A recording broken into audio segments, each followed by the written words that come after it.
What's up, basement dwellers? Welcome to the return of Podern Nerd. And on this episode, we'll be discussing the Ahsoka, well, hopefully season 1 of many, on Disney+. Joining me this week, Gibby. Yay! We're back! And Trish. Are you okay? What was that? What was what? The noise he just made. Oh, him. Okay. Yeah, not you, him. Yeah, I'm showing concern for Gibby. I know that's a weird thing to do, but that was a concerning sound. He's got about 3 months of pent-up noises he hasn't been able to make since we haven't been live on anything.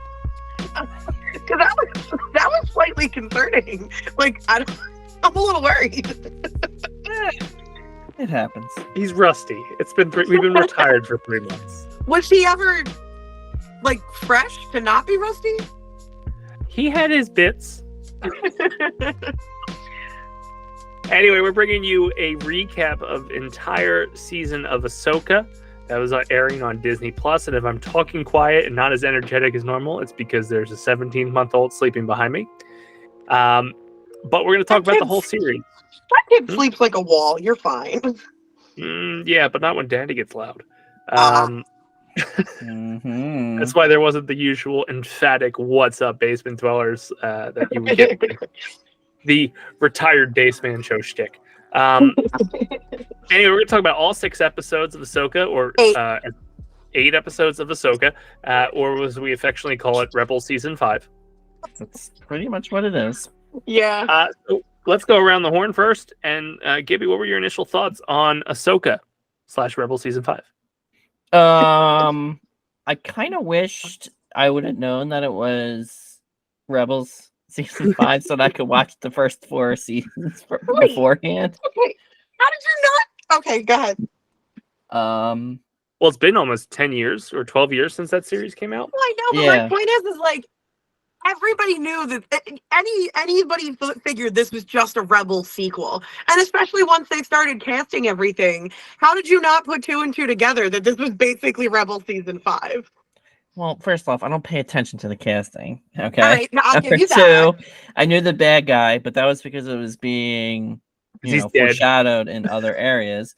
So, I mean, I had no idea they did her. I had no idea they did all the other people. But I mean, it makes sense. But even having Thrawn, that should have told you that this was a continuation of Rebels. The shit thing about Thrawn, and I admittedly I have them, but I didn't read them. They did pull stuff from the books that's canon because Which books? There's a Thrawn trilogy. Oh, I have the Ahsoka book that I haven't read yet either. Yeah, there's a Thrawn trilogy that's technically canon. Okay. And we'll get to it, but it explains a lot of his reactions to certain things in his episode. Yeah, because yeah, go ahead. Well, I was just saying because there's history there that's in the books, which is unfortunate because I have all the books that are canon, but I haven't read any of them yet. Yeah, and Thrawn's in at least 4 of them. Okay, that's good to know. Maybe I'll borrow those. It's definitely worth a read, and then you can spark note me so I know what's going on. So what was your initial thoughts on season 1 of Ahsoka, Trish? So I think you and me talked about this initially. At first, I was I did not like Rosario as Ahsoka. I didn't think she felt right. And it's crazy because she was fine as Ahsoka in her cameos and other shows. But when she was doing it here, it just didn't have the same feel as it did in all of her other stuff. Now, I understand why it didn't, and by the end of it, it felt right. But I think my biggest issue, I don't like Thrawn. I don't like how they portrayed Thrawn in this. Which is weird, because that's the actual voice actor. I know. No, it's his brother. No, it's the voice. It's the guy who voice acted him, because his brother's in Rogue One. Oh, I thought it was the brother, and then I thought it was the brother. No, it's the guy who did the voice acting for Rebels, because people have been making fun of him because he's fat. I don't care that he's fat. I don't care that he's fat. I just he did not have the menacing feel that he did in the cartoons. Like, if you're trying to tell me that dude would be the reason that the Empire comes back, I would have looked at you like you're crazy, because he just seems like He almost reminds me, like, the way he acted and talked and things are just, like, you know how, like, they used to call, like, an old school, like, Poindexter? Like, that's what he reminded me of. They definitely leaned into his tactician side more so than, like... The whole reason that Thrawn should be a threat just didn't feel like it was there. I mean, honestly, you put him in the galaxy, he will take over the New Republic in 2 seconds. Here's the thing: we know that as people who watched the cartoon, we know that. But I think even if you don't, because you have to realize she's the last real general left from the old Clone Republic. Wars. Yeah. Like, and he schooled her like it was no tomorrow.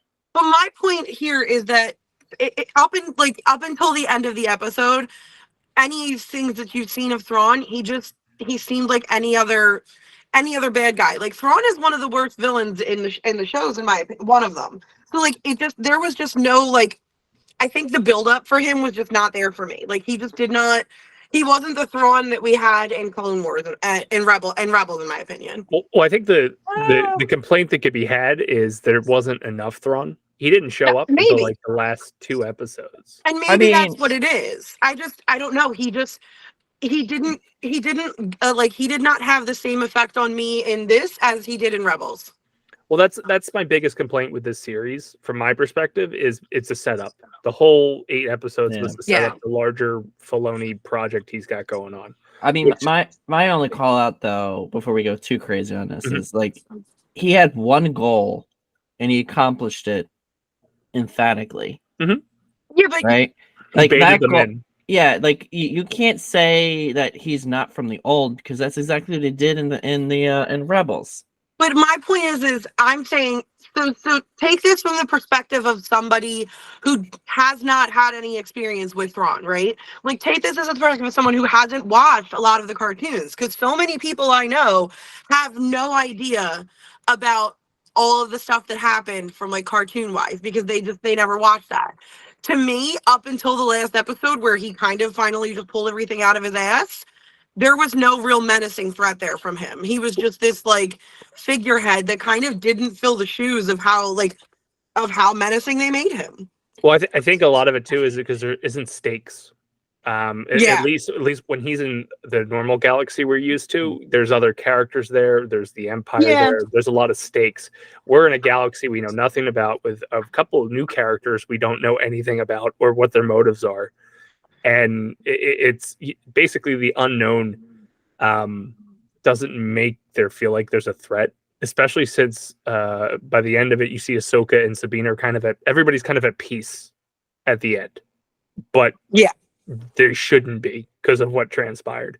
To Gibby's point, he definitely utilized the tactician part very hard. As soon as he, we're jumping 6 episodes to get to him specifically, right? But we'll talk more about how the tactician part worked out for him. But so, like, let's start off with the first couple episodes, because the first couple episodes is like, hey, we got to get the band back together type thing. The first episode was almost like there were some shot for shots of the season finale of the series finale of Rebels. Like, they basically just said, oh, wait, hold on, we're going to jump right into the live action from here. Like, there were a couple scenes that were basically the same scene as it was in the cartoon. Well, how did you guys feel? And we'll start with you, Gibby, on they dropped 2 episodes instead of doing 1. And the last time they did that to a show was because they knew that the 1 episode wasn't going to be enough to make you come back. And that's usually Disney's strategy of like, hey, the pilot's pretty good, but it's not good enough to hook you. So here's either the second, or in WandaVision's case, the 3rd fucking episode. Or 20th. Yeah. We got to try to hook you. But basically, it was saying where Sabine's at, where Ahsoka's at, and then technically what Hera is up to as well. So what did you think about that? I didn't think it was that bad. I mean, I thought it played out pretty well. Well, they had a lot to do in the first 2 episodes, if you think about it. They had to establish where those 3 were. And let's ignore the fact that Zeb's not in this series whatsoever. I'm trying to remember, when did she figure out the map? The map thingy, was that in the second first episode? Second episode, yeah. So they did all the. I mean, I thought it was pretty good. My biggest call out, was, I think her name's Sheen, I believe, Shin. right? Shin. Yeah. I don't remember her being that fucking useless in Rebels. Or am I just like going crazy? Was she even in Rebels? Shin? No. Is it Yeah, what? she What wasn't- one is the Mandalorian? That was Bo-Katan you talking to? Or no? No, the apprentice. Oh, Sabine. Sabine. Oh, Oh. I don't remember her being so fucking useless. I actually agree with you on that one. I I don't get remember. it. No, I agree with you on that one. I don't. They did something. I don't. There's something about how they're portraying the characters this time around that just doesn't feel the same. And like I even felt that way at the end of this. Like I said, The problem is that she felt right at like the end of episode 8. And I'm like, Right. why did it take that long to get to that point? Like, I'm so fucking confused. I didn't realize how much of a. I guess I don't know how I lost track of that at the end of Rebels. I didn't realize that there was a little bit of a time jump at the end of Rebels from when Ezra disappeared to the very end of the episode where Sabine gets on the ship with Ahsoka, like they replay in that first episode.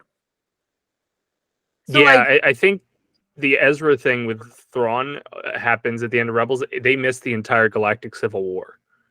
right, Like they miss all the Luke, Leia, and Han stuff. Right, but I just didn't know that there was a time. Like they didn't really portray very well that there was a time jump between Ezra disappearing and the very end of the episode in the cartoon, in my opinion.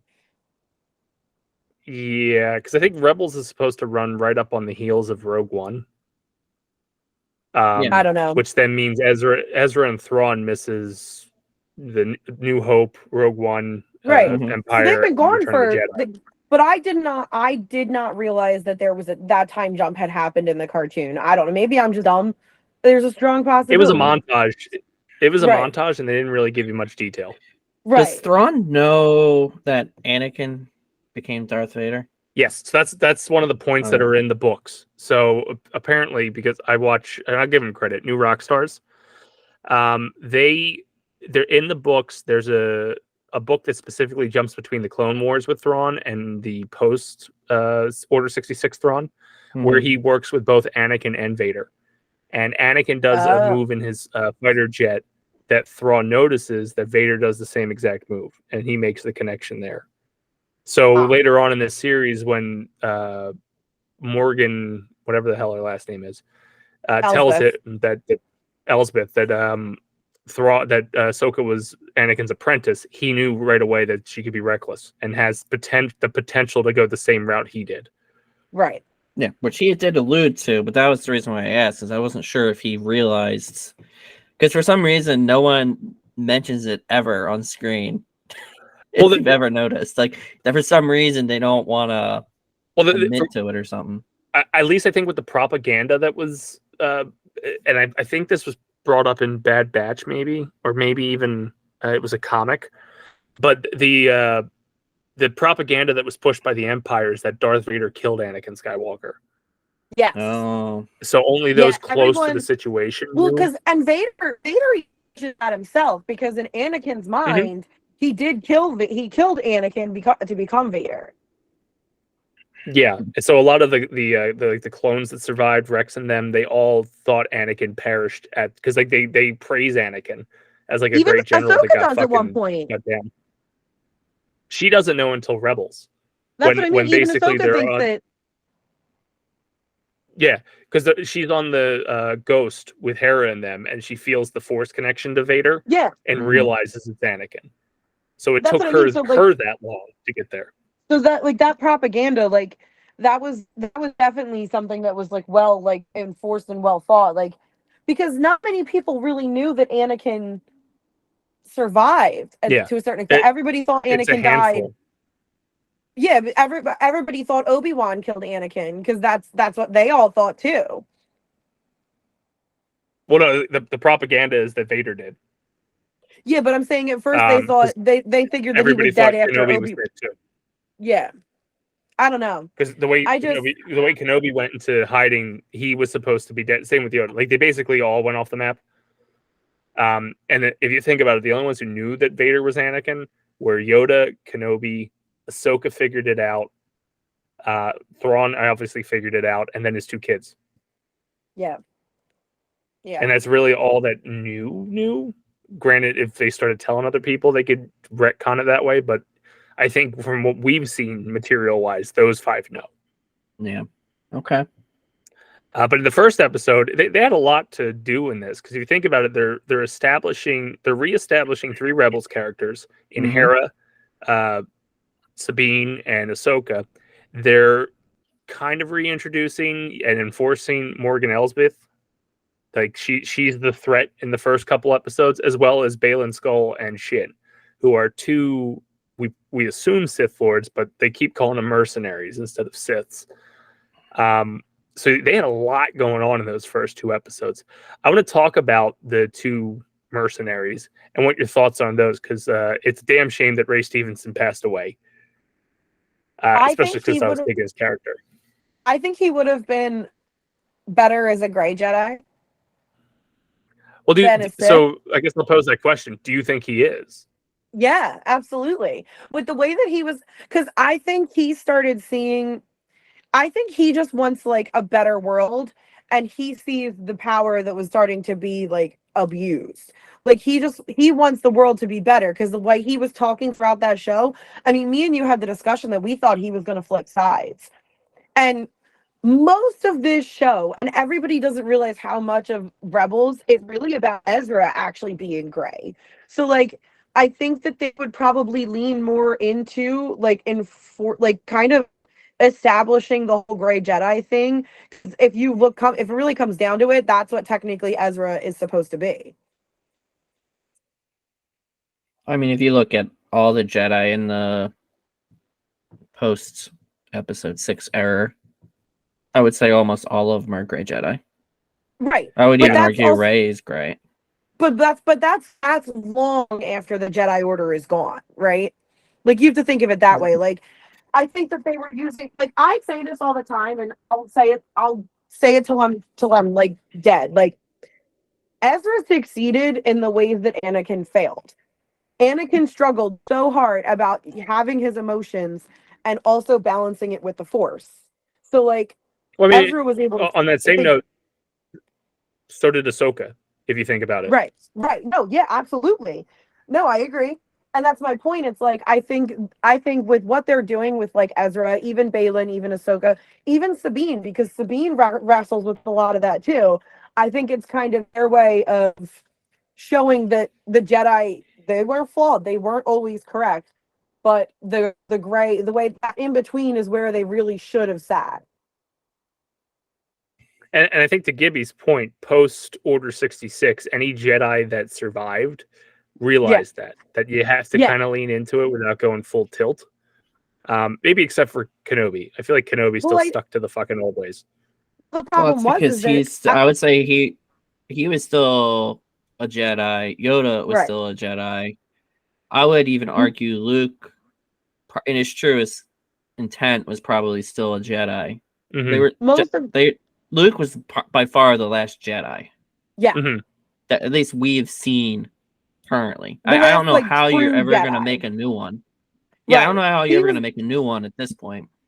He was the last true Jedi, because like you're saying, most of them are stuck in that gray Jedi like mind frame. Yeah. But I think that also has a lot to do with there really couldn't be any Jedi left if there's no Jedi Order teaching them how and really ingraining into them how they're supposed to do it. They're kind of all just learning this on their own. So clearly they're not going to have the same ideals and rules and things and almost like repercussions for being, not following the Jedi way.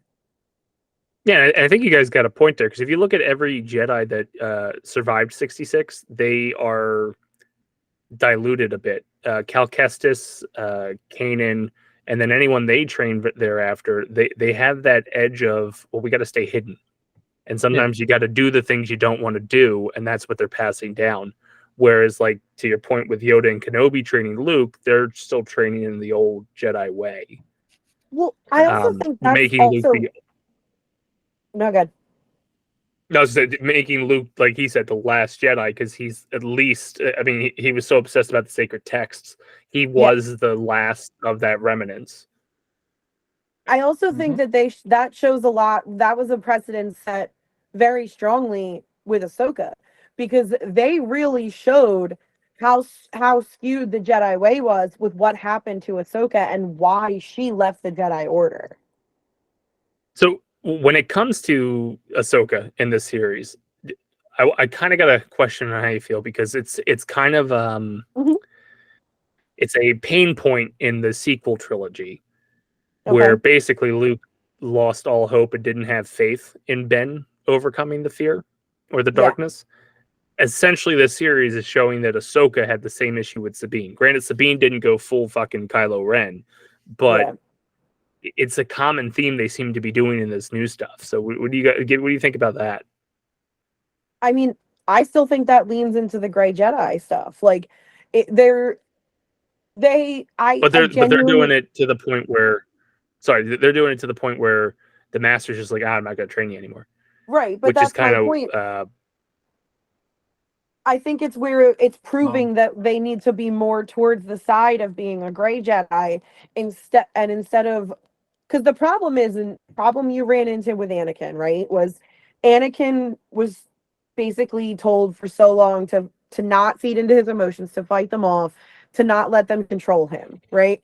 And because of that, it ended up backfiring and destroying him. Whereas Ezra was battling with his emotions, but learned how to control and utilize them. And that's what you see happen with Ahsoka. You see happen with a couple of, eventually with Sabine, like all of them. So you see the shift of, instead of fighting your emotions, learning to work with them. Yeah, I mean, you basically told a teenager, don't watch porn, and they're going to watch porn. Like, it's going to happen. They're going to realize it feels good, and then they're going to nonstop watch porn. And they did that to, like, all the Jedi training was like, yeah, you can't have emotions. It fucking sucks, but, like, just deal with it. Right. And like, all the point we keep making is that as they got away from that, it's like, yeah, you can, but you need to, like, take it out. It's basically a life lesson. You're allowed to feel things. Just point it in the right direction. Utilize, instead of letting it control you, control it and do it with the right intentions. And like, you even saw, there's even parts where Obi-Wan, you saw, would let his emotions control him. Like when he told what's her face, that he would have left the order if it is. The fact that he had that thing with Lady Satine. Right. It's just like, he's not that strict hard ass that everybody thought he was. Right. It's like, oh, Jedis can feel, except he leaned into the, like, nope, can't do it. So guess I'm going to stick with the order. But then he goes and says, if you had asked the order. I don't know.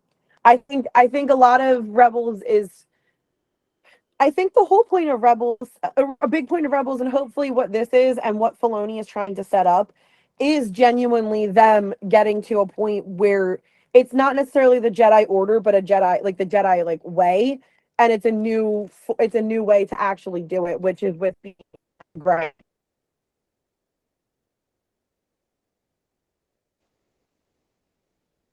Well, at least the thing that I respect of Filoni is that he asks George questions.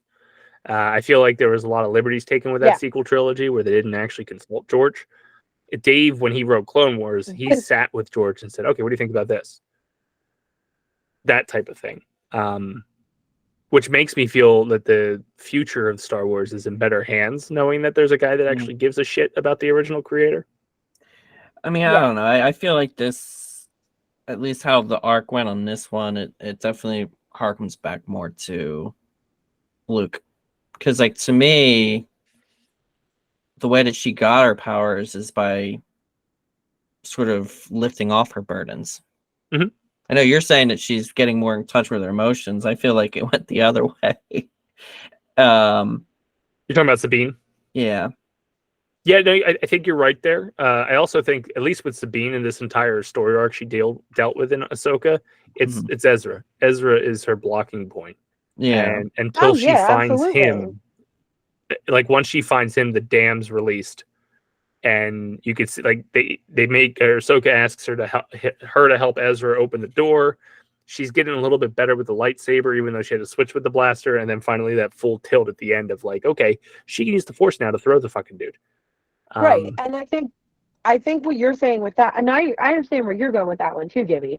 I think I think a lot of it was Sabine holding herself back. It was Sabine holding herself back and Ahsoka feeding into that. Ahsoka messed up just as much as Sabine did with with her training. Ahsoka was so afraid of Sabine just completely going off the fucking rails, which she almost did. I mean, you could kind of argue that in theory, Sabine could be the next Jedi because Ahsoka would have been trained in the ways of the Jedi. And she's clearly shown that she's got a connection still with Anakin, with the Force Ghosts in episode whatever the hell it was. So it's like she can still quote unquote finish her training, even though it would be a weird way of finishing her training. And this could be the new Ashra of the Jedi. I have no idea. But that's what I was saying. Like, I think with this way that the whole gray mindset is, I think that's what they're leaning towards as the Jedi Order is gone. Look, the Jedi Order that we knew it to start off with, it's gone. There's nothing. There's no doubt in my mind that it's going to be able to pull back up to what it was before, because how it was before clearly wasn't sustainable. So like I think that's why they're kind of doing it. Like, she was struggling and battling with her issues and her emotions, and until she probably racked a lot of, because think about how fucking guilty she felt about what happened with Ezra. She still blames herself, and she thinks that there's something that she could have done. Once she realized that she did everything she could and they found Ezra, you're right, she was able to get her shit together and then actually be able to be a Jedi. I don't know about that one. We'll see. I mean, this, like I said, this could literally be the start of building of a new Jedi Order. Because clearly they didn't do it with episode 7, 8, and 9 because they're assholes. Yeah, but this is before episode 7, 8, and 9, isn't it? Yes. Yeah. About 25 years before that. Yeah. So my mean point that I'm saying they can't be starting it now. Well, no, I know. Well, technically, but my they point are. that I'm They saying, alluded to it. They alluded to it in Book of Boba with Luke. Right. I'm not saying that they're not building a new Jedi Order. I'm saying I don't think they're building the Jedi Order to the place it was before. I think it's going to be something different. They're still trying to have the Jedi Order, but it's not going to be, the methodical like things that it was previously. I don't know. I almost kind of disagree because I almost feel like episode 4 or 5 or whatever it is, and she's doing the training with Anakin again. I think she's realizing where she's at now, truly what the training and teachings are of the Jedi Order. I think that sort of was what unlocked her to actually be able to train Sabine. See, I gotta disagree with you on that one, because her training the thing with Anakin was about her. That was more towards Ahsoka. You could see it like I think part of it, Ahsoka also blaming herself and not wanting to turn out like Anakin. She didn't want to fall down the same paths that Anakin did. Correct. Because that's why she was holding back. What? No. The way you get at, she's still in theory a Padawan, or maybe. Well, no, she's a Jedi Knight now in theory because she has a Padawan, and in a way that she becomes a master is if Sabine picks up a Padawan. Becomes a Jedi Knight, becomes a Padawan. Well, her whole fear with Sabine is because Sabine essentially has the same path that Anakin had. Right. Anakin lost his mother, which was kind of the start of the downfall. Sabine lost her entire family in that Mandalore purge. The purge, yep. And that's kind of what made Ahsoka pull back. So to your point, Gibby, once she had that near-death experience and ended up in the world between worlds with Anakin, which by far the best piece of Star Wars I've seen in a long time, it was to train her to you have to leverage the bad part of history to teach forward. And I think Yoda says it to Luke in Last Jedi too. So I do the world between worlds point. So let's talk about that. Anakin, how fucking hyped are you for Hayden Christensen getting like his due after all the shit talking that happened to him for during the early 2000s? I mean, people hated him. They did. I thought he did actually a pretty good job, to be honest. He showed a lot of range of emotions, showed the dark side, the light side. And I think it really propelled her to basically, a life lesson to a certain extent. Like to me, I thought he did a really good job. Mm-hmm. I think visually they did a really good job too, given like that they kind of pulled back on budgets. I think that's why we didn't get Zeb in this series. But to sit there and recreate parts of the Clone Wars and the Purge of Mandalore, it's like, yeah, that's pretty neat. And to see him in the Clone Wars get up, something that hasn't happened to any of those movie stars. Yeah, that's true. I actually really liked that because it definitely harps back to the originals, or not the originals, the 1, 2, and 3. Well, 2 and 3. And fun fact, that little girl who played Ahsoka was also the same little girl that played young Gamora in Avengers. Yeah, I saw really? that. Mm-hmm. Yeah. Yeah, she gets around. Franchise hopping, man.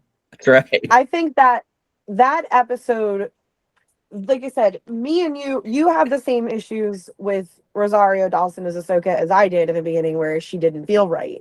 And that episode cleared a lot of that up because it made us understand that she was holding back and she was kind of not being the person that she used to be because she was afraid of turning out the way Anakin did and becoming and falling the way Anakin fell. And you can see it because she had that little, that little flash of becoming Anakin at the end of the episode when they were still battling, when Anakin was flashing from Anakin to Vader. And she was being taught by Anakin, not by Vader. So you see her have that little like moment between the light and the dark side, and she realizes that she's not going, like, that she can do better and she can be better the way Anakin wants her to. No, I agree. Why do you keep saying it? She didn't feel right. I'm just curious. To me, it was an actor's choice. I like something about the way that she was acting.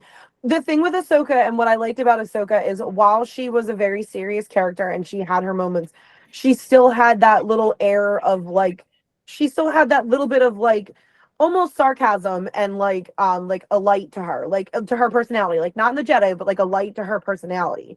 Throughout I think it's the same. Sorry. No. I was gonna say, I think it's the same problem that happened with Luke. There's such hopeful characters, and then we're reintroduced to them again, and they're not as hopeful. Right. I guess my only call out though is the last time you see her, I guess, is she's on the run. Right, but like this is when she turns, and then she becomes that happier one when you see her again in The Mandalorian, because The Mandalorian's after this, correct? Before. Mandalorian season 3 is actually before, because there's a line about in the hearing with Hera about what Moff Gideon did on Mandalore. Yeah. Oh. My point is she didn't seem like the same Ahsoka that she used to be. Like throughout all of this, she still had that little like spark in her eyes and that little flare of sarcasm, and that like she was almost not necessarily like light, like not light and bubbly, but kind of almost like that. And there was something about these first 3 episodes that just made her feel very dry and felt like there was none of her personality in there. But until she comes out of that world between worlds with Anakin, where you just see complete difference. Like there's a genuine smile on her face. Like she's got that like smirk of knowing that she's doing something what she probably shouldn't be. Like none of those happened in the first couple episodes until after she had that internal battle and internal struggle with herself and Anakin. And I think there's a lot of parallels there with her and the version of Luke we got in the sequel trilogy. Mm-hmm. She's clearly seen some shit, but at least from our perspective, they just toppled the Empire. In theory, there's not much threat because it's only 5 years removed from Return of the Jedi. So for her to be so cynical and in theory like jaded, it's kind of weird to be like, nah, you should be hopeful that like there's a blank slate here to do what you want, like to rebuild. Especially with how much that's happened to her. Like, think about how much she had been through even before all of this, getting kicked, leaving the Jedi Order, being blamed for doing all the things she did. And even after all that happened, she still had those pieces of her personality intact. She still had that little smirk, that little sarcasm, like that sense of humor. So, in my opinion, the first couple episodes, they were just so blatantly absent and it felt empty. Well, I think, like, and obviously the first couple of those episodes, it's the weight of what happened between her and Sabine that's made her that way, which I think they portrayed better than Luke with what he did to Ben. Granted, they only had 2 hours to dive into that. We'll excuse the shitty writing that happened in that movie, but at least you got 8 episodes to watch that. You had more than 2 hours. You could have done something episode 7. Oh, absolutely. Well, that's where the shitty writing comes into play. The not having a unified vision of what the fuck Luke was going through. But they should have explored his fuck up with Ben, which they could still do with a cartoon or something in the Filoni series. Oh, they showed this. They showed a 5-second clip of it. Yeah, and they thought that was good enough. The stupidiness of it, yeah.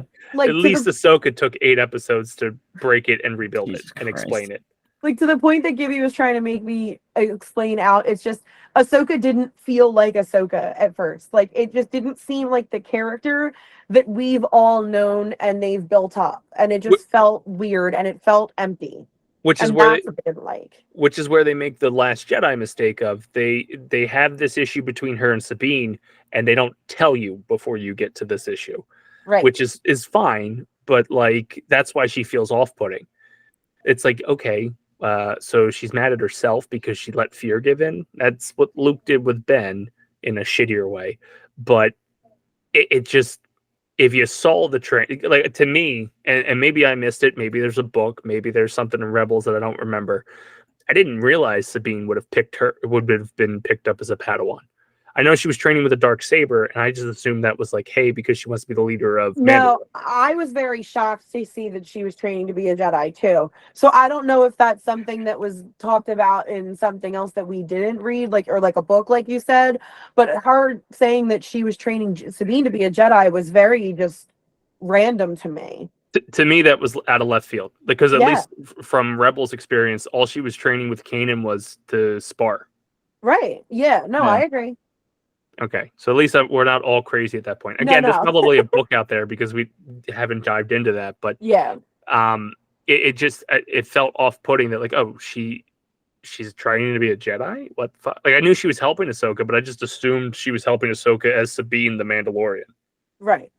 And I think after she had that confrontation with Anakin, after Anakin kind of made her come out of her own head basically and think about who she really is as a person, because at the end of the day you can tell like Anakin has always had more faith in Ahsoka than he ever had in himself at that point. I'm sorry, but he did, because no matter what, anytime Ahsoka was up to some shit, Anakin let her do it, and on the one time that he failed her was when she left. Honestly, I think, and this is what probably weighs. Well, this is what weighs Ahsoka down because they allude to it all the time. Her leaving was kind of like the last straw. The movie made it that like he wants to protect Padme from death, but if you had Ahsoka there to kind of be the support, that would never have happened. I agree. I said that to you before. I said everyone doesn't realize that it wasn't just losing Padme; it was losing Ahsoka too. I think if he had actually lost Ahsoka, like if she was really gone, that would have. I to this day still think if he hadn't lost Ahsoka as a Padawan, I don't think he would have fallen the way he did. Dave said it best in an interview, and I'm totally paraphrasing here, but all Anakin ever experiences from our perspective of seeing his journey is loss. Episode 1, he loses Qui-Gon, a guy who shows up and kind of assumes a father role of like, hey, I'm going to take you to bigger and better things. Gone. Second movie, loses his mom. Dead. Third movie, loses Padme. And then in between, Dave throws in there like, oh, you also lose the only apprentice you had. You lose the one. he lost the one person who looked up to him, who saw the best in him, who felt like his partner. Because as much as he had Obi-Wan, he always had a better connection with Ahsoka than he ever did with him. Oh, for sure. And at least from that perspective, Anakin, I think, always just saw him as a teacher.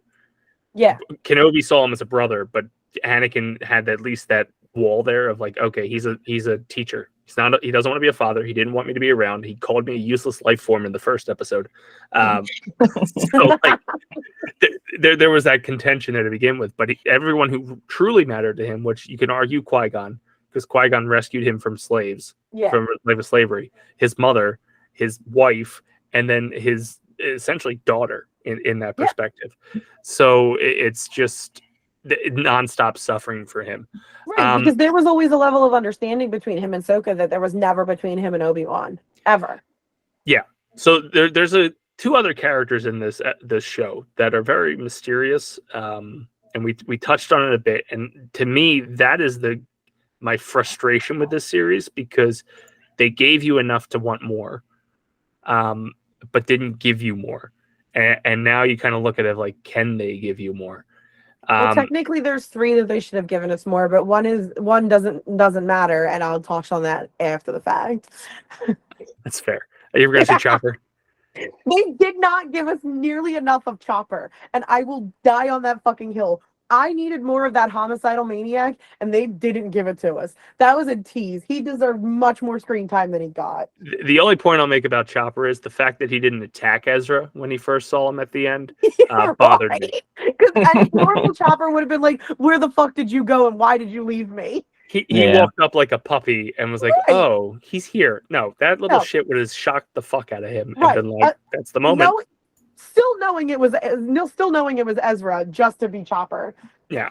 But I want to talk about the mercenaries, Skull and Shin, because they're kind of agents of chaos in this. They facilitate the plot to move it forward to get you to Thrawn, but after that, it's basically like, fuck it, we're here for our own thing. Even in the very last episode, whatever Shin does at the end of it with her saber, like her lightsaber, and where fucking Baylan is, moo. Well, that's kind of where I'm getting confused. Baylan, I get. Baylan, you kind of got the vibe that he didn't want to be a part of the whole thing. Why didn't Shin go back? To the ship or to the ship? Like, why would you want to stay there? I don't think they wanted her there. I don't think they were letting her stay there. Then why not show at least? Because for me, the twist was going to be her joining the charge, especially if she went there and they went, "Nah, you're not coming with us." Yeah. I mean, it's a good point. I mean, how did I don't think she would have known it until she tried to get back into the ship that they were going to take her back. So they did kind of fumble that slightly, but I agree. The way that Thrawn said it, they were both expendable. So yeah, absolutely. Mm-hmm. They didn't care about where they ended up. I don't think Thrawn wanted them. I genuinely think Thrawn always had the intention of leaving them behind. Which is fair. Like, but most of his moves in this series was sacrificing things to get his ass home. Yeah, yep. Morgan for one of them. Yeah. So, but the Baylan character, because he made a comment in when he talked to Shin and basically said, "Look, our paths are going 2 separate ways. You're leaning into your rage, and I'm here for a different reason." Actually, forced me to go back to Clone Wars and watch the Mortis trilogy again. Because you kept hearing about it, like the father, the son, and the daughter. Well, I mean, let's talk about the last episode if we're going to do that then. Oh, absolutely. And that's where I'm going with this character, because it's weird to me because he keeps alluding to something's calling out to him. Yeah. And if you watch the Mortis trilogy, they called out to Anakin, but Obi-Wan and Ahsoka didn't hear it. Yeah. So that, to me, makes Baylan so much more important than what he was in the series. Well, and that's the thing. I think I still think that in my brain that still leans into the gray Jedi being the way that they should be, because I genuinely do not think that he was a Sith. He didn't want to fight. Like, he wanted a better world. He was just doing whatever he had to do it. So like the whole and then the ending where they're with the owl and the what are they doing? Like, where did that come from? Why is he there? How did he fucking get there? Why was that the I'm really mad about that. That's what bothers me, because like here's Star Wars trying to be the MCU, and it's like, you haven't announced that you're doing anything else. Like, we know you're making a movie, but like, you were not going to be able to solve this all in a movie, Right? Because to me, they teed up season 2. You just dumped him into a massive piece of Star Wars lore. Yeah. And not to mention, he's standing on the father. Right, I know. Yep. I mean, the question is so does then are you Ahsoka and them go home immediately or not? Like, I don't think they're gonna go home immediately. No, I think they're content staying there because they got Ezra home. They did what they had to do. But it's also interesting because, like, if you go and rewatch the Mortis trilogy, 2 out of 3 are dead. Yes, it's the father and the son, right? The father and the daughter. The son accidentally kills the daughter, and then the father just kind of actually all 3 of them are dead because the father kills the son. I was gonna say I thought they all died. Yeah, but they also, like, because they're force wielders, they make kind of like appearances. Like, to your point, the owl has always appeared to Ahsoka. Right. And then the son has also kind of blocked them from the world between worlds. But was the owl a separate entity, or was that the daughter? It's alluded that it's the daughter now. Okay. Because I couldn't remember. It's been so long since I saw those ones. But like, that's why I went back and watched them, because like, I knew they were getting ready to go into that, and it's a neat little story arc. But the way they did it in Clone Wars, they basically said, here's the 3 episodes, and then we're gonna wipe everybody's mind so they don't remember what happened. Right. They that was their way of basically giving us the Star Wars version of the Big Bang. Like, it was here's how the universe started. But like, my thing is that you end this season or whatever. You've got Ahsoka seeing the owl, which is essentially the daughter, which was essentially the good side of the Force, right? By the end of it, yes. Right. You could allude to the fact that since Baylor was standing where the father was, that's your symbolism of the father. And then you could see them kind of leaning towards, Shin taking in the spot of the son being the dark side of it, because she pulls out the red saber. She's got all of the, I guess, like the troops they left behind in the red there too. And, she's still very much from what we know, leaning towards the dark side. The other question I had about Balin, and the internet's been making me feel like I'm colorblind. Is his lightsaber not a traditional red lightsaber? What do you mean? Because everybody keeps saying everybody keeps alluding to it. There's a hint of orange, like it's not full blown red, and that he had also been wearing a green kyber crystal on his belt buckle. Actually, ooh. So now I'm just going to throw out some lore that I doubt you guys picked up because I don't think you played the games. But in Fallen Order and then Survivor, Cal Kestis finds a Jedi from the High Republic era. Yeah. And when he converts to Sith, he pulls out his own kyber crystal, which was, I want to say blue, and he holds it in his palm, and the rage that he has turns it red, and he puts it back into the saber, and then it's red. So essentially, he's using the same kyber crystal to push out like his connection to the Force. The way that Dave wrote this, and if that is in fact his original kyber crystal on his belt buckle, that means he went and got another one and didn't fully commit, because they keeps alluding that it's not the typical red. I could see where they're saying that now that I'm thinking about it. And I don't think, at least, there's been a history of orange lightsabers. I know there's been yellow for Guardian, because that's ultimately what I think Rey ends up with. Yeah, right? Rey's got that, which I thought was kind of interesting.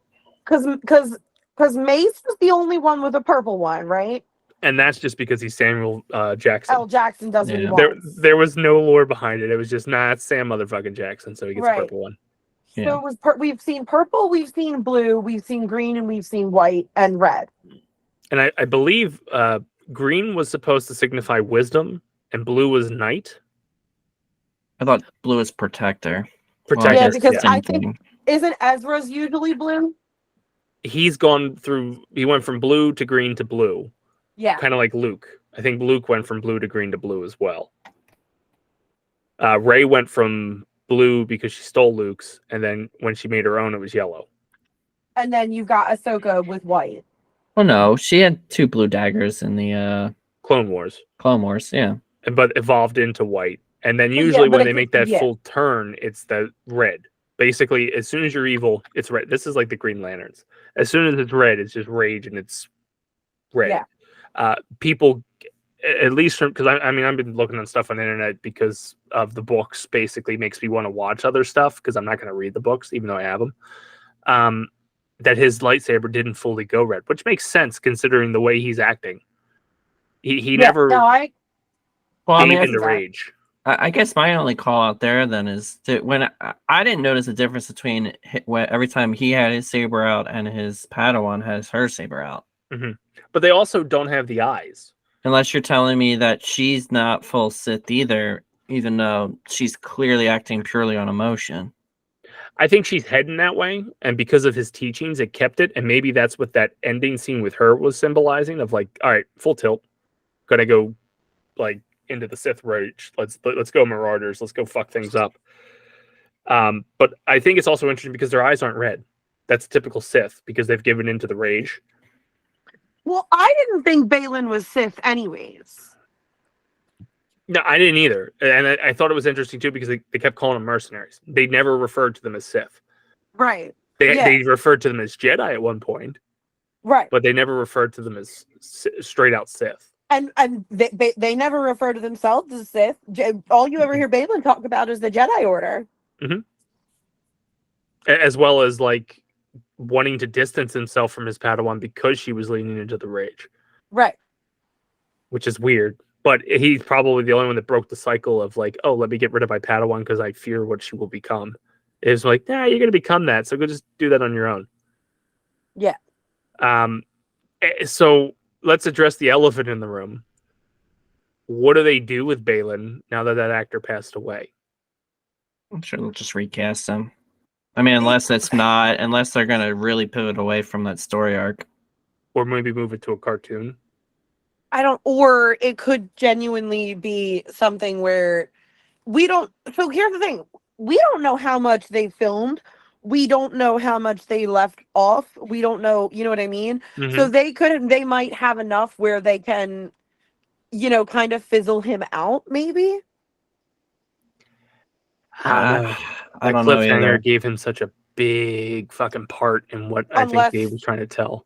Unless it's going to be like a sacrifice thing where he maybe realizes that the way to, maybe this is how they're, I could see them maybe using him as a way to bring back the father, the son, and the daughter. Like he sees what's going on and he knows that he has to like kind of sacrifice himself so the father can like almost become like a corporeal thing again. Well, given that he probably had a total of 15 minutes in this series, like if you actually count out his screen time, It's not much. Yeah. Would you guys be against recasting him? I almost feel like you have to. Like I don't see how you get away with not. I mean, unless like I said, unless they're pivoting completely off of that story arc and then handling it not in the Ahsoka show. Right. Mm-hmm. Unless like I said, unless it's they had enough left over where they know that once they can kind of just give him like maybe another episode and then he's done. But they'd have to have it already written for that. We don't know how much they have written. We never know.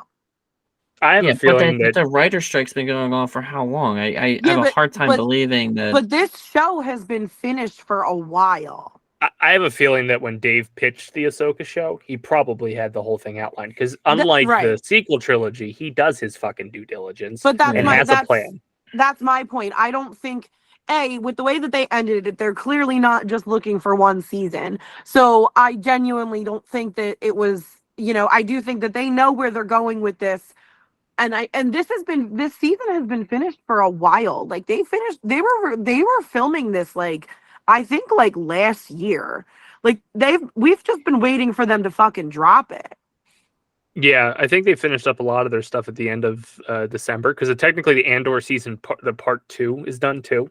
Right. it's just Disney with the whole release schedule trying to keep getting your money. They so keep the interchanging between that and Marvel. This current writer's strike probably has zero effect on what could be being written or what might have already been written for another season of this. Yeah, and I firmly believe that before Dave would have even pitched anything, he had this end in his mind.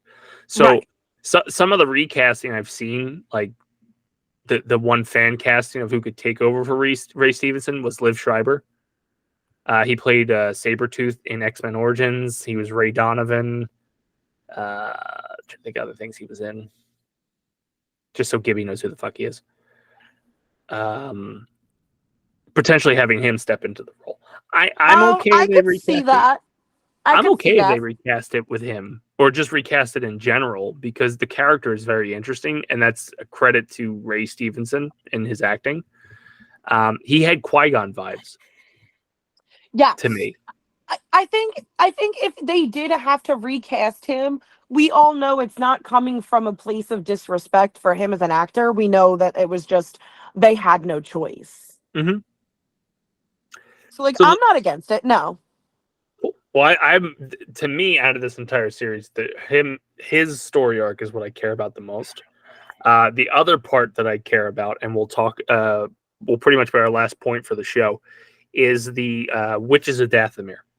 Ooh. So they played a big fucking role in this, and first of all, I don't believe the alliance between them and Thrawn will last. No. I thought it was. I think that's going to be on Thrawn. I think he's going to betray them. No. I think the sisters are just using them to get out.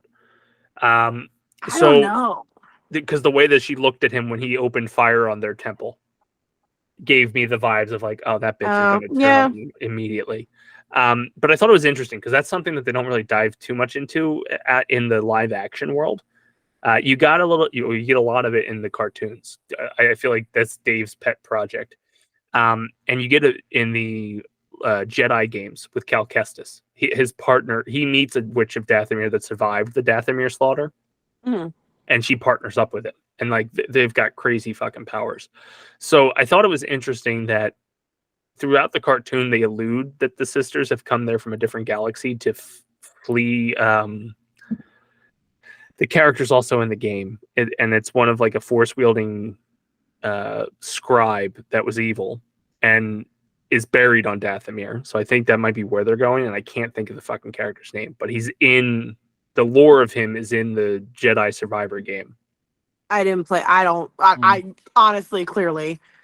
The cool thing is if whatever the fuck Dave's doing, he draws in what's his face to play Cal Kestis in live action.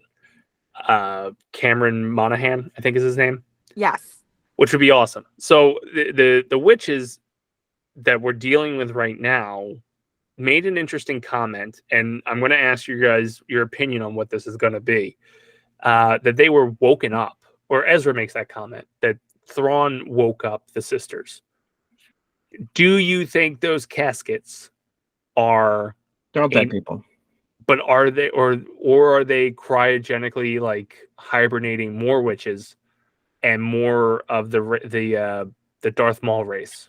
Well, here's the thing, right? I think it's all the dead stormtroopers that he has. Mm-hmm. And I think when they get into the what's called, he's going to have the witches reanimate them. Well, and that's his army.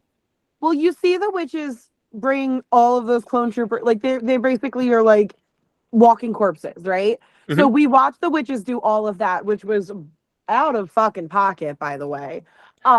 It's also it's in another book too. That was something they pulled from a book, and it's like, God damn it! If you had asked me if Star Wars was getting zombies, I would have told you were fucking crazy. So there's that.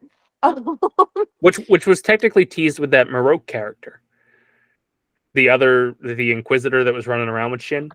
Oh, right, where it was like it reminded me of that one character from Hellboy that ran on like clockwork and sand. Yeah. Yeah. No, so like I think it's interesting because they made Morgan a witch at the end of it, right? Now, I don't know if it was just me, but I genuinely thought that they were going to murder her instead of making her a witch right there. No, they damn well knew they were leaving her behind.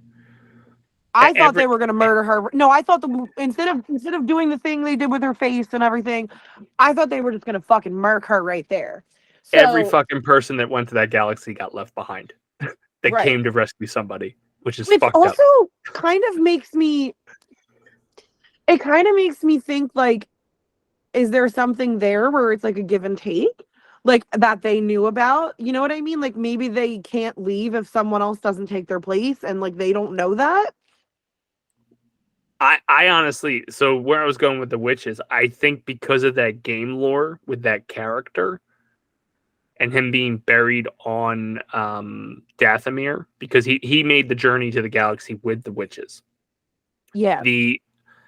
They want to go there to resurrect him because they believe that their version of the Force is superior to Jedi Sith versions of the Force. Well, to be fair, it kind of is like they pretty much resurrected Darth Maul.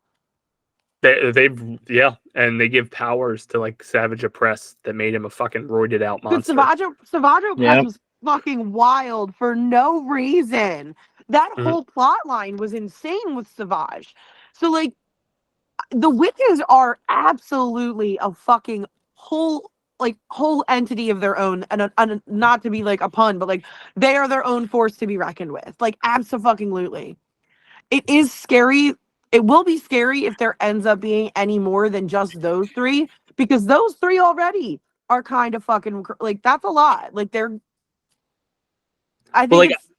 I think that's the core of the Filoni story we're getting. It's not going to be a rise of a new empire. Well, it is in a sense, but it's going to be the rise of the witches. Which I wouldn't be mad on Thrawn, because I always felt like when there was not a lot to the witches in Clone Wars. Like they brought them up out of nowhere. They showed up and then they got killed off. But I also think it's going to where it ties into the Empire. This is going to be the backstory of why Palpatine was in Episode 9.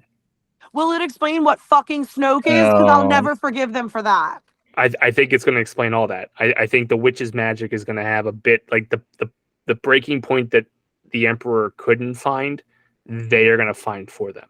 It would finally fill in that plot hole of how Palpatine survived, what the fuck Snoke is, if it is possibly the witches. And I kind of like your thought process of where that could be going. Rey ended up having the Palpatine bloodline. Yeah. I hate it all because now you're giving credence to fucking 7, 8, and 9. Fuck you. He did it to the prequels. The man saved the If you didn't have Dave Filoni's hands in the Clone Wars and Rebels, everybody would have still hated the fucking. But genuinely, that could fill in so many fucking plot holes. And that's what Dave had to do with between Episode 2 and 3 with Clone Wars. Yeah, right. He had to go in because George's mind saw the entire war. Gibby, are you in pain over the thought that he could fix 7, 8, and 9? Even if you do that, I don't think it fixes 7, 8, and 9. It won't fix 8. That's 8, for fucking 8 sure. is completely and utterly broken. I think 9 is still broken. It's even if you got I don't think 9 is utterly broken. I think 9 is utterly broken. I think if it goes about the route that Dace is explaining, I think it makes it make more sense. I don't hate 9. I think you just hate women, but we're not even going to get into that. Hey. His hate of women has nothing to do with Star Wars. He hates them on their own merit. Yeah, exactly. I do think it's going to help at least try to ease some of the pain of the sequel trilogy, because there's a huge gap of like the Rey being a Palpatine thing, and then like I think the novelization of Rise of Skywalker states that there was a failed clone attempt, and that's how it happened. Yeah. But like that means there's 30 years of this bullshit happening, and Moff Gideon's been playing with it. That's where I thought that we were gonna get the answers from Moff Gideon, to be honest, and that whole whatever the fuck it was. I don't know what they're doing with Moff Gideon. I still can't figure it out. I have a feeling he'll be on Dathomir at some point. I was just gonna say now it does kind of make more sense because now they're probably gonna go meet up with him and then help finish that stupid project. But like I don't. I mean, the problem is if you're saying that she's a quote unquote clone or whatever, then why the fuck was Palpatine so hideous or whatever? Why didn't he go back into his what's called? No, I think he was saying that not that Rey is a clone, but Rey could have been born from a clone. Well, I kind of get what you're saying. Why didn't he cosmetically fix himself? Like go back to because what he looked like. If you're gonna say that, then it's like she's clearly a superior version of whatever the fuck that was. They can't. Hey, they he's not can't vain. explain. Listen, they can't explain how Palpatine looks until they explain the Lord Voldemort of Star Wars, aka fucking Snoke. I will never forgive them for whatever Snoke was because it made no sense. So the only acceptance that I would have of Snoke is that this cloning process happened way before the Emperor, and he is like a failed clone attempt of I was Darth just gonna Plagueis. say, I thought Episode 9 covered up Snoke pretty well. No, because I you've still seen don't all the test understand tubes Snoke. of things that looked almost exactly like him. Which I'm Yeah, but where to me, did he come from? Why is he a thing? Like what? Like there was no explanation. He's clearly an attempt of what's his name to try and prolong his hope- life, which is literally his entire thing in episodes 1 through fucking 6. I'm really That's just hoping a failed experiment. He's using him as I'm really hoping it's Plagueis. vision basically of it. Like he's literally the eye candy of the what's called. Sort of like how Darth Vader was. That's all he is. I'm really hoping it's Plagueis. That this is Plagueis' attempt. And that's But if it's Plagueis' attempt, where is he? Like how did he survive so long? That's what I'm hoping is. Why can't I remember who that is? Darth Plagueis the Wise is the story that's referred to in episode 3. Yeah, he's been dead for thousands of years. He's someone we never saw. He was the Emperor's master. Yeah. Okay, but he's been dead prior. We've never seen him as. That's my point. Like, yeah. Why well, wasn't that my thought would be the Emperor, when he killed him, ran experiments on him. Because the story goes into detail where he basically says he was killed by his apprentice. So you're saying that he was the apprentice. This entire cloning thing started back when he. Oh my god, that is really stretching it. I think it is. But it kind of makes sense because they're the ones that started the actual cloning facility. Oh my god. If you want to clone yourself, you're not going to fucking test it on yourself. Let's test it on some fucking dude I killed. I think Gibby just had a stroke. I mean, think about it. It oddly makes sense because they start the whole cloning process well before, like probably close to when he killed his master. Yeah, and basically after he killed his master, he immediately sanctioned the clone army. So he started working with Kamino. There's no doubt in my mind that he probably said, all right, let me clone my master and see if it works. So it started out cloning just people and then slowly evolved into trying to clone with force power. Yeah, and Snoke is just a deformed version of Plagueis that just never was ever fucking working. I don't understand why he would do it to Plagueis, though, I guess is my only issue. Because at least the way the story goes is that Plagueis found a way to cheat death. So maybe he might want Plagueis back so he can learn how he did it. Yeah, maybe he only got 80% of the way, and Palpatine's trying to get 100% of the way. Yeah. Mind blown. I don't know. And the key to unlock it are the witches of Dathomir. I feel like Gibby didn't actually follow. I feel like you're like squirming in your chair right now because this is making you so uncomfortable. The fun fact is in 2 years when none of it is proven right. Yeah, I mean it sort of makes sense, but there's like you're going off of a lot of assumptions. You gotta watch. Yeah. Dave Filoni is a master of detail. And Plagueis the Wise, he took. I just want to real quick before you jump on your point. Dave Filoni took a line of dialogue that Anakin and Grievous had about never meeting and somehow stretched 7 seasons of never having them meet for a person. That is the type of detail that man puts into his fucking shit. So the fact that he took a dialogue between Anakin and Grievous where they had never met in episode 3 and then went, okay, after 7 seasons of the Clone Wars, I'll never have them in the same room. This man knows what he's doing. I agree with Dace, but I also think there's something going on in his brain, and he's trying to go somewhere, because for him to be bringing us back to the Father, the Son, and the Daughter, basically alluding to the fact that it seems like that's where they're at. Like, he's pretty much alluding to the fact that they're on that island right now, if I'm wrong. Or am I wrong? Like, is that what you guys got from that? You talking about Balin? Yeah. I think he's on the original planet where these Mortis gods came from. I think they all are. I don't think he left the planet. It's the key of what happened before there were Jedi and Sith. Right. But there were the witches and then whatever the fuck the Mortis people are. I think they're all on that planet. I don't think it's just Balin. I think he's just at a different part of the planet. Oh yeah, I don't think any of them left the planet. Right. So that's my point is, why is he something is in his brain that he's doing this, that he's alluding to the Father, the Son, and the Daughter, but he's alluding to the beginning of the Force, where everything started, where everything comes from. Like, why is this, why is he jumping back to the beginning, essentially to something that he used as a starting point? Why is he doing that? Like, where is he going with that? There's something bigger here that we're all missing. Well, I think it's just probably a selfish pursuit of greater knowledge. Knowing that, like, the Jedi failed, the Sith have failed, there has to be something more. And that's what his story arc is. Maybe, but I also feel like it could be the fact of, like, why are all of them on that planet still? Why is Ahsoka and Sabine both there still, too? Like, there's something else going on with that planet, and why he has all of them there right now. And it could be the Mortis. I really think it is the Mortis gods. From an Empire standpoint, no, that's my point, it was the witches of Dathomir was their plot device to be there. And getting off of it is the havoc they're going to wreak in our normal, we'll call Galaxy A. Right. In Galaxy B, it's... I don't know how you combine both stories. That's the confusing part today. That's sort of my issue. Is like you almost each one of the galaxies is almost its own plot line. Mm-hmm. So where is he going? Why is he bringing them back? Why are they all on this planet still? Why did some of them get to leave and some of them didn't? And why this planet? Why wherever this place? I can't remember this name. What is it called again? The Mortis gods. Right. Where is this planet? Did they ever give the name to the planet? Probably, but I didn't pick it up. Neither did I. Yeah, all right, cool. I don't remember.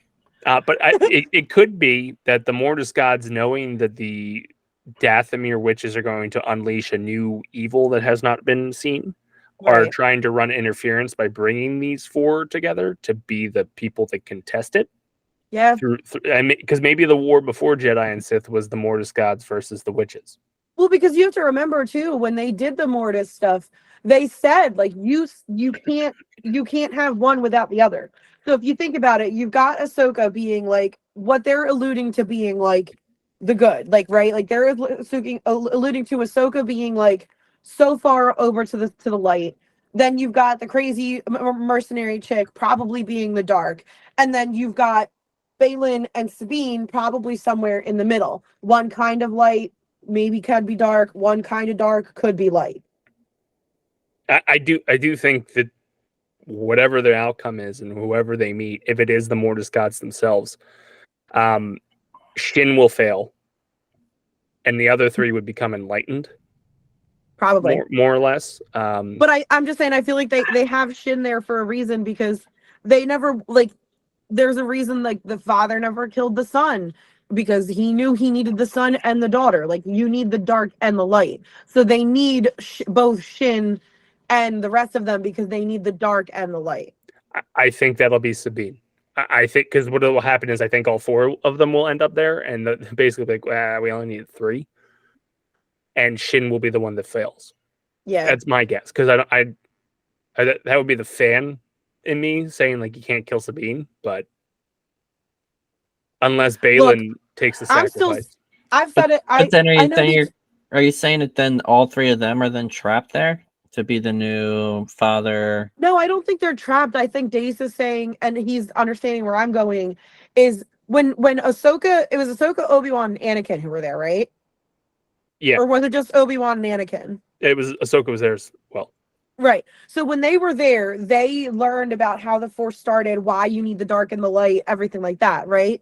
So I think Dace is saying that basically Ahsoka Sabine and Balin are possibly going to go through the same thing that the other ones did and then be sent back to take care of the Dathomir witches and Thrawn and stuff like that.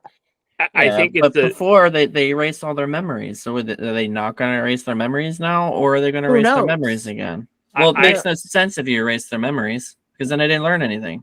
What I think is going to end up happening is the three of them will become enlightened. We'll use that word. They'll help resolve the issue, and then this is a safe out to remove Ahsoka and the other two to not be involved with the sequel trilogy. Yeah, because the other thing is, you remember in like they become the Guardians essentially. What's the last? Was it last Jedi the last one? Rise of Skywalker. You Rise hear of her. Skywalker. All right. Rey sees Ahsoka as a Force ghost. When Rey sees Ahsoka as a Force ghost, Ahsoka looks young. She hears her. Doesn't see she her. sees her too. Ahsoka shows up on screen. I don't think so. No, I think it's just seen. No, she absolutely does. I promise you. All right. Well, I'm going to call BS on that until I see it. I'm fairly certain it was all voices. Like it was all voiceover cameos, and they used the voice actress Ashley, whatever her face is, to voice over. Yeah, she did the voiceover work because Sam Jackson's in there, Qui-Gon's in there. They used both Kenobis. When she's basically trying to battle against the Emperor.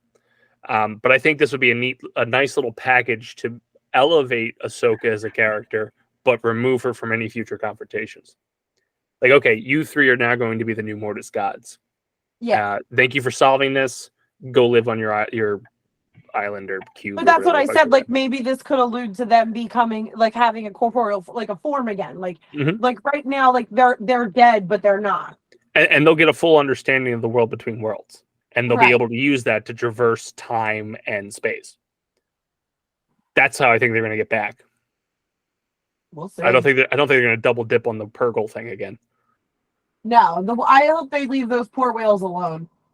Yeah, I don't think so either. But it's it seems So as we all keep because it is a fucking head scratcher what they did to us. Where do we think this series is going to go? Are we getting a season 2? Are we going to get Mandalorian season 4 that covers this? Are we going to get a fucking Ezra series? Like, is it going to be titled something different? It'll be I think we'll get another season out of it. If at least if a small season, if anything, that'll lead us into whatever movie that he's planning. Gibby, what do you think is going to happen with the future of it? I think it has to be another season. I don't see how. The problem is it's going to. This season would have to focus on Ahsoka, and they might spin off another series that sort of shows off what's happening in Galaxy A. It's like the problem is if it's Ahsoka, you're going to have 2 series running concurrent. One that covers what the hell's going in Galaxy B and what's going on in Galaxy A, unless Galaxy A is just going to be the movie, or unless you say that like you said, they go in there and they go back in time and fix what happened, I guess, maybe. So at least what I think is you're going to get an Ahsoka season 2. And I think to you guys' point, we're going to cover Galaxy B in that. Whatever Balin's doing, Shin's doing, Sabine and Ahsoka. I would hope, whether it be Mandalorian 4 or something else, whatever they want to call it, they cover what is happening in Galaxy A. So then when these 2 storylines converge, then you have the movie. Yeah. That's my hope. It really is probably going to stem down to what the fuck Disney wants to spend. And I just watched the end scene of Star Wars Episode 9, and the only ghosts there is Luke and Leia. First of all, there's no way you got through it that fast because I'm trying to do it too. I just Googled it, motherfucker. Yeah, you Googled it. Which makes sense. I literally have it on right now. It makes sense because it's the rise of Skywalker. So what you would have the Skywalkers on the screen. Yes, but when she was talking to all the Force ghosts, she was talking to them. Where are you saying that you're seeing Luke and Leia? At the very, very end? Yeah, at the very end. I'm talking about when she's with Palpatine in whatever little fortress he has. Yeah, you hear all of them. You hear all of them. I swear to God, I saw them. Yeah, I'm watching it right now. We'll get there. That scene would have been infinitely better if you saw all of them. Correct. I swear you see Ahsoka. Just I all don't standing think you behind her with a see- hand. That'd be amazing. You I hear don't her. think you see any of them. I swear you did. Nah, you just hear their voices because I You was hear really a pissed ton off of at that. voices. Yeah, you hear all their voices. I think what's his name hears the voices too. Ben? Ben, yeah, and that's what sort of gives him the I have to last find the thrust spot to where it's save her, or happening. wherever the fucking hell it is. They're Jedi sex. They use the Yeah. Force to have sex their way. That's right, motherfuckers. Well, that's going to do it for us here on Ahsoka. Clearly, what are we, 2 hours in at this point? 2.5 hours? Hour and a half. Hour and a half. This series left us with more questions than fucking answers. I mean, overall, I thought it was pretty good. It's pretty much like this is probably the first one that really left a major like questions at the end. Like This all the is- other ones, like you could almost say, yeah, this could probably maybe the end of the series or whatever. This Like was they kind of fucking- wrapped up most of the plot lines. There might be like one or two that are still out there, but they're not necessarily major plot line. You know what I mean? Dude, this Yeah. was Iron Man from 2008, and that last Yeah. 5 minutes was fucking Fury walking in saying about the Avengers Initiative. That's what they fucking did to us. Yeah. But Which is the problem it's kind is, of interesting because, like you said, it is going more down the Avenger path of it. yeah, but Because the problem they're is, actually setting up other stuff, which is not like any of the Star Wars that we've seen so far. yeah, but the problem is, Marvel gave us their roadmap. Star Wars is not. Well, Dave is not. Kathleen Kennedy will tell you her fucking plans, and then you'll go, all right, yeah, well, we believe you. But Dave is keeping his stuff close to the chest. But he kind of has to because Marvel has all the comics, and you kind of like you know where he only has they have a defined set where they can pull from. Mm-hmm. In Star Wars, everything's like the You get a problem little is bit of the dark canon. if he tells you like, yeah, we're gonna have Ahsoka season 5, well, you already know Ahsoka is still gonna live, and you know what I mean? Like it's sort of giving things away. Mm-hmm. Yeah. But like whereas in Marvel, you know what I mean? It's more well defined. Because like you know where like you I don't know. No, I agree. actually like it better not giving us a roadmap. I'm just frustrated because I'm always needy, and I always assume I'm gonna die soon. So like this shit's gonna come out before I see it. So basically, we've got what 4 or 5 new Star Wars projects we've consumed in the last year and a half. How would you rank this Dave Filoni, Jon Favreau era of Star Wars, which is post sequel trilogy and basically the Disney Plus? Like we controversially, somebody put in one of our chats the rankings. That was garbage, and that person who made that can burn. Yeah, I'm not.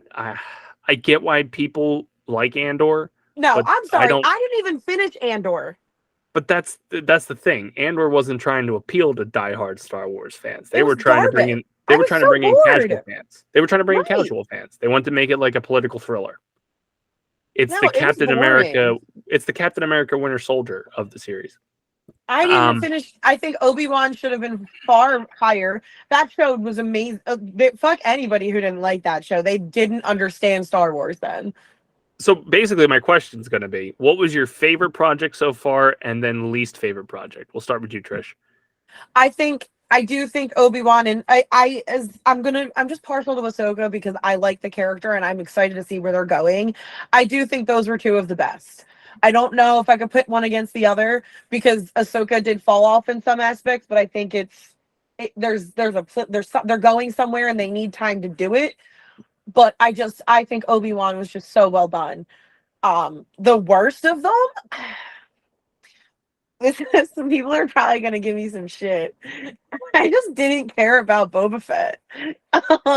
You mean Mandalorian 2.5? Yeah, I pretty just much. Book of Boba Fett bored the fuck out of me, man. Like they had so much buildup and everything like that, and then it just ended up not even fucking being about Boba Fett.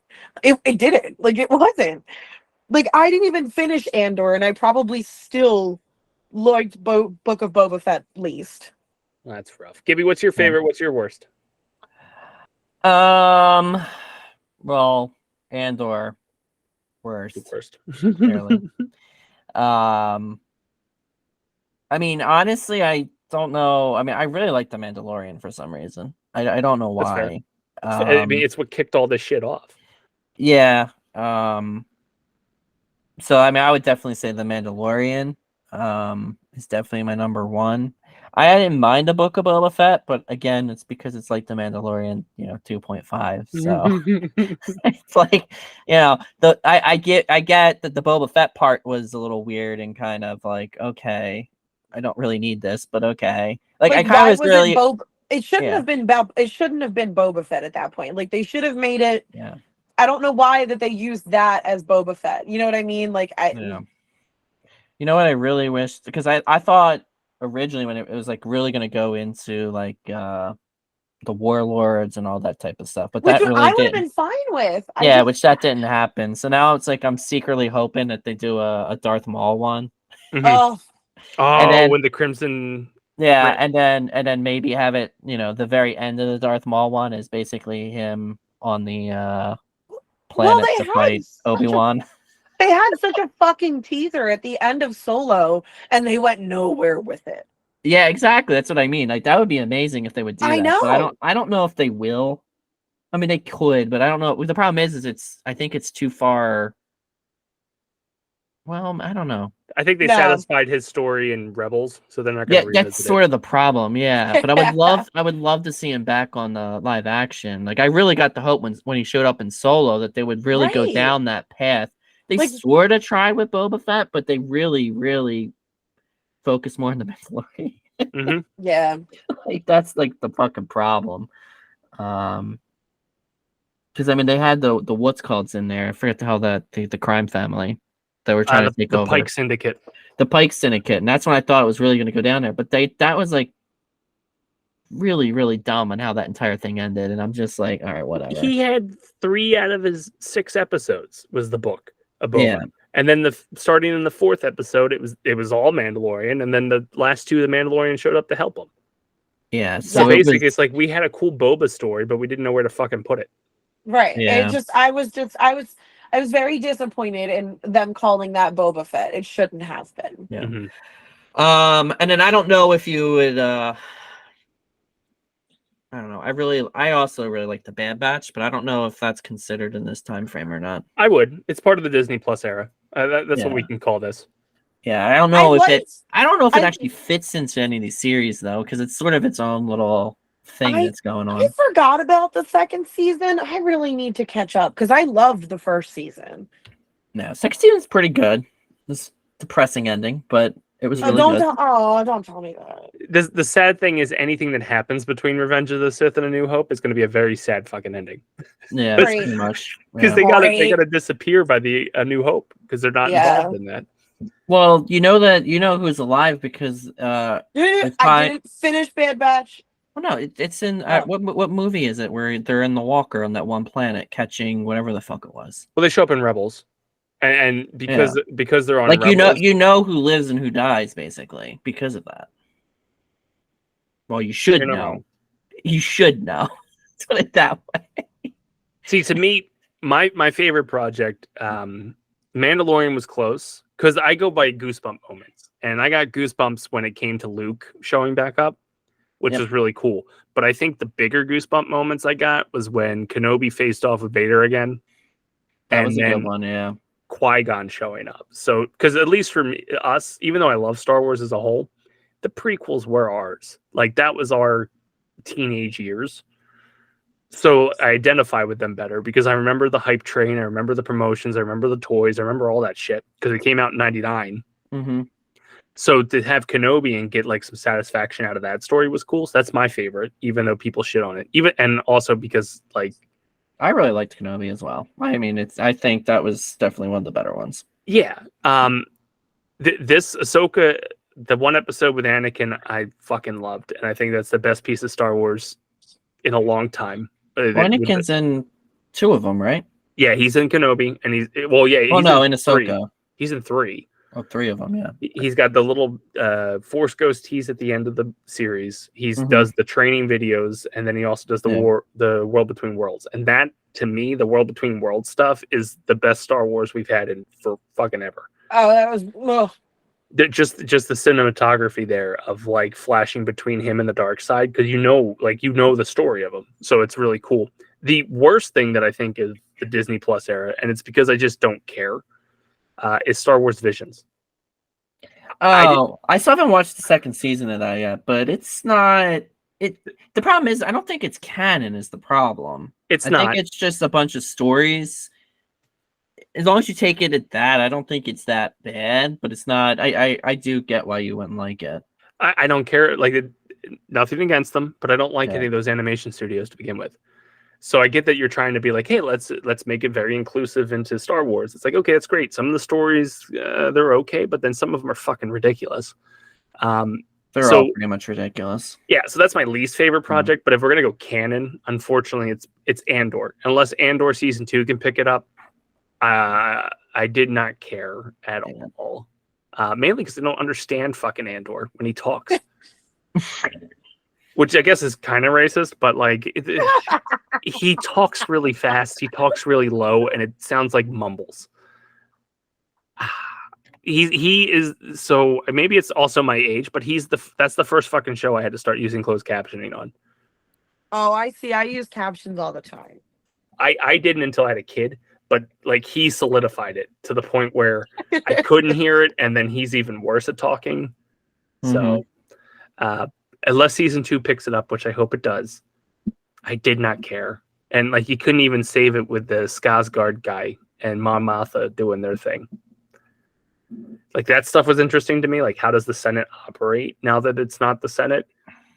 But yeah, Andor's the worst. Anyway, that's gonna do it for us here on Podern Nerd. We've wasted enough of your time, and I'm sure we'll be back for the next Star Wars project, whenever the fuck that is. Woo! If not, you will have to tune in to catch our Loki coverage. That'll be coming up soon. It's actually, that episode's out now as we're recording. And then I believe we're going to be doing Percy Jackson. Yes, if I have anything in it, we are. I'll do it alone. I mean, I'm going to watch because Edge is in it, but that's Adam Copeland. He moved to a different company. I'm going to be honest, I actually think you'll enjoy it. I didn't hate the movie. Yeah, but I think Walker is going to be a much better Percy. I love Logan Lerman as Percy. I did. But if this kid was successfully a young version of Ryan Reynolds, he's perfect for Percy. I'm just bothered Liam Neeson's not God again. Anytime you take him out of the God role, you're fucking I'm a little sad. I would love that. But if I have any say in it, me and somebody else will be doing Percy Jackson coverage, because that book was my childhood, and seeing it done justice on screen will possibly heal a small part of my massive amount of childhood trauma. Well, I think that's the cool thing. If you think about it, we're rolling into the Loki after this, Loki season 2. You'll roll into your Percy Jackson, and then hopefully we roll into Echo, which is coming in January. And then the other one that hopefully I'll be able to do eventually, I don't know when, but it's a hope. Another childhood trauma that hopefully will get fixed is apparently Disney Plus is, the one thing I'll say is Disney's picking up a lot where people fucked up. They're also apparently rebooting Aragon. I'm gonna guess that's not Lord of the Rings. No, it has the same feel. It's about dragon riders. Okay. And it was a book series. It got one movie. The movie was garbage. And Disney Plus is apparently picking it up and working with the author like they did for Percy Jackson and doing the same thing. So sweet. Well, there you have it, folks. We're going to be doing more Podern Nerds. Yeah, Disney's hopefully doing books justice, because they're doing it the right way and they're bringing the authors in on top of it. And we'll see if we cover any of James Gunn's DC universe. No, we won't. I'll at least do Peacemaker season 2. I don't know if I'm going to do Creature Commandos or whatever weird fucking animation stuff. Unless James Gunn fixes the continuity issues within the universe, no, we won't. He can't fix the continuity issues in the company. I don't know how the fuck you're going to manage the creative. Got The Rock and Henry Cavill out there saying shit, and he's like, "Nah, that's not happening." But hey, we're gonna keep Ezra Miller for some reason. Oh, that was the word. Oh, don't even get me started. They shouldn't have hired him in the first place, even before he went crazy. Grant Gustin for the win. You had an opportunity to fix that. You didn't. Grant, no one will be a better Flash than fucking Grant Gustin, and I'll die on that hill. But that's going to do us for Podern Nerd. We're slowly coming out of retirement and producing content for you. So I would say let's go around the horn and see what everybody's doing, but we've all been retired for 3 months. We haven't done shit. But you can follow us on the tweets. This will hold me to it, but my goal is to have it out by like the beginning of the year, where I'm actually going to do my own. I have one coming out. I have it already. I got to start recording. I'm just working on the one last piece that I need to finalize it. But it's going to be called Mosh Pit Confessionals. It's going to be my own podcast finally, even though I swear up and down that I don't do anything. You're going to be hearing about all the dumb shit that I've done over the years and all of the concerts and things that I've gone to, because that's about 3/4 of my life. Okay. So we got something else coming out besides Podern Nerd. At least I'm working on that. All right, so my computer decided to switch microphones on me. Anyway, Podern Nerd will be going, and we're slowly trying to reboot BPP. We feel like we bit off way too much of the apple when we first went after it, so we're slowly taking on slicing the apple and eating slices instead of the whole fucking thing. So look forward to Project Podern Nerd is our first official relaunch, and then you went right back to the other microphone, you son of a bitch. And if you hear a weird quality of my voice change, fuck this computer. Or, well, fuck the microphone. The microphone's the one that's fucked up. Anyway, look forward to Loki Season 2 coming out on Podern Nerd. More Podern Nerd episodes. We'll put in some filler episodes if the seasons end before the next season picks up. Like, I think we're Harry Potter Season 2 or Book 3. Book 3. Season 2, Book 3, whatever. Yeah. Which, if Warner Brothers sticks to it, we might be doing a Podern Nerd on that series. Because they're supposed to be doing a TV series of that. Oh, I'm so uncomfortable about that. Well, it's because it's Warner Brothers and they know how to fucking manage shit. But yeah, we're back. Check us out on all our official handles at the BPP Official on Instagram and Twitter. YouTube.com/Basement Protocol Productions, and then Facebook.com/Basement Protocol Productions. Keep an eye on the Facebook because as part of our relaunching of product or content that we're creating, we'll start redirecting you to other sites. We're talking about doing a new YouTube to kind of spice it up, where we have like a review section, a comedy section, gaming section, stuff like that. And then any of our streamers will direct you to their personal accounts because we polluted the original Twitch. That's more information than you need to know, but I feel like I need to share with all 2 listeners. Anyway, that's going to do it for us here. I still don't have a closure after 3 years of doing this podcast. So everybody just say bye. Bye.